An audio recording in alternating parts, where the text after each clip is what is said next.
سورہ نساء سورت نمبر 4۔ شروع کرتا ہوں اللہ کے نام سے جو بڑا مہربان نہایت رحم والا ہے۔ اے لوگو، اپنے پروردگار سے ڈرو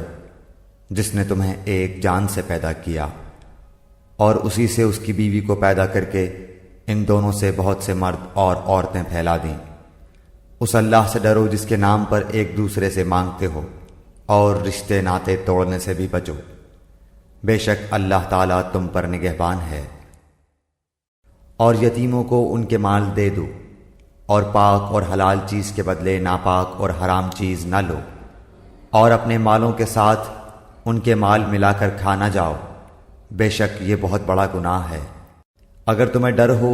کہ یتیم لڑکیوں سے نکاح کر کے تم انصاف نہ رکھ سکو گے تو اور عورتوں میں سے جو بھی تمہیں اچھی لگیں تم ان سے نکاح کر لو، 2-2، 3-3، 4-4 سے۔ لیکن اگر تمہیں برابری نہ کر سکنے کا خوف ہو تو ایک ہی کافی ہے، یا تمہاری ملکیت کی لونڈی، یہ زیادہ قریب ہے کہ ایسا کرنے سے ناانصافی اور ایک طرف جھک پڑنے سے بچ جاؤ۔ اور عورتوں کو ان کے مہر راضی خوشی دے دو، ہاں اگر وہ خود اپنی خوشی سے کچھ مہر چھوڑ دیں تو اسے شوق سے خوش ہو کر کھا لو۔ بے عقل لوگوں کو اپنا مال نہ دے دو جس مال کو اللہ تعالیٰ نے تمہاری گزران کے قائم رکھنے کا ذریعہ بنایا ہے، ہاں انہیں اس مال سے کھلاؤ پلاؤ، پہناؤ اوڑھاؤ، اور انہیں معقولیت سے نرم بات کہو۔ اور یتیموں کو ان کے بالغ ہو جانے تک سدھارتے اور آزماتے رہو، پھر اگر ان میں تم ہوشیاری اور حسن تدبیر پاؤ تو انہیں ان کے مال سونپ دو، اور ان کے بڑے ہو جانے کے ڈر سے ان کے مالوں کو جلدی جلدی فضول خرچیوں میں تباہ نہ کر دو۔ مالداروں کو چاہیے کہ ان کے مال سے بچتے رہیں، ہاں مسکین محتاج ہو تو دستور کے مطابق واجبی طور سے کھا لے، پھر جب انہیں ان کے مال سونپو تو گواہ بنا لو، دراصل حساب لینے والا اللہ تعالیٰ ہی کافی ہے۔ ماں باپ اور خویش و اقارب کے ترکے میں مردوں کا حصہ بھی ہے اور عورتوں کا بھی۔ جو مال ماں باپ اور خویش و اقارب چھوڑ مریں، خواہ وہ مال کم ہو یا زیادہ، اس میں حصہ مقرر کیا ہوا ہے۔ اور جب تقسیم کے وقت قرابت دار اور یتیم اور مسکین آ جائیں تو تم اس میں سے تھوڑا بہت انہیں بھی دے دو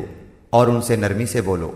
اور چاہیے کہ وہ اس بات سے ڈریں کہ اگر وہ خود اپنے پیچھے ننھے ننھے ناتواں بچے چھوڑ جاتے جن کے ضائع ہو جانے کا اندیشہ رہتا ہے تو ان کی چاہت کیا ہوتی،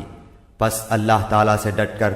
جچی تلی بات کہا کریں۔ جو لوگ ناحق ظلم سے یتیموں کا مال کھا جاتے ہیں وہ اپنے پیٹ میں آگ ہی بھر رہے ہیں اور عنقریب وہ دوزخ میں جائیں گے۔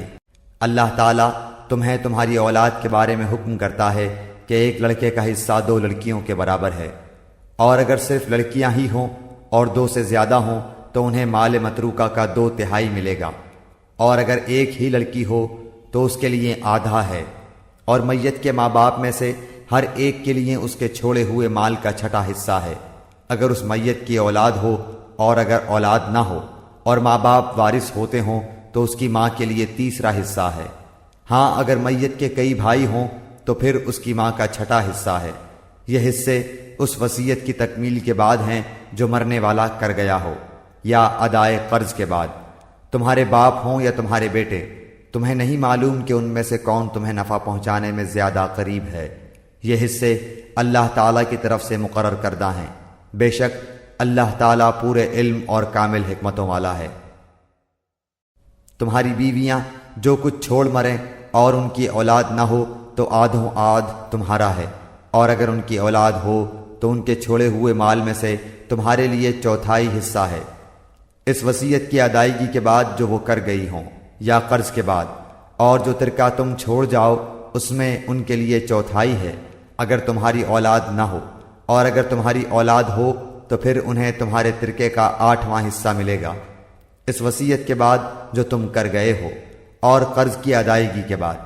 اور جن کی میراث لی جاتی ہے وہ مرد یا عورت کلالہ ہو، یعنی اس کا باپ بیٹا نہ ہو اور اس کا ایک بھائی یا ایک بہن ہو تو ان دونوں میں سے ہر ایک کا 6واں حصہ ہے، اور اگر اس سے زیادہ ہوں تو 1/3 میں سب شریک ہیں، اس وصیت کے بعد جو کی جائے اور قرض کے بعد، جبکہ اوروں کا نقصان نہ کیا گیا ہو۔ یہ مقرر کیا ہوا اللہ تعالیٰ کی طرف سے ہے، اور اللہ تعالیٰ دانا ہے بردبار۔ یہ حدیں اللہ تعالیٰ کی مقرر کی ہوئی ہیں، اور جو اللہ تعالیٰ کی اور اس کے رسول صلی اللہ علیہ وآلہ وسلم کی فرما برداری کرے گا اسے اللہ تعالیٰ جنتوں میں لے جائے گا جن کے نیچے نہریں بہہ رہی ہیں، جن میں وہ ہمیشہ رہیں گے، اور یہ بہت بڑی کامیابی ہے۔ اور جو شخص اللہ تعالیٰ کی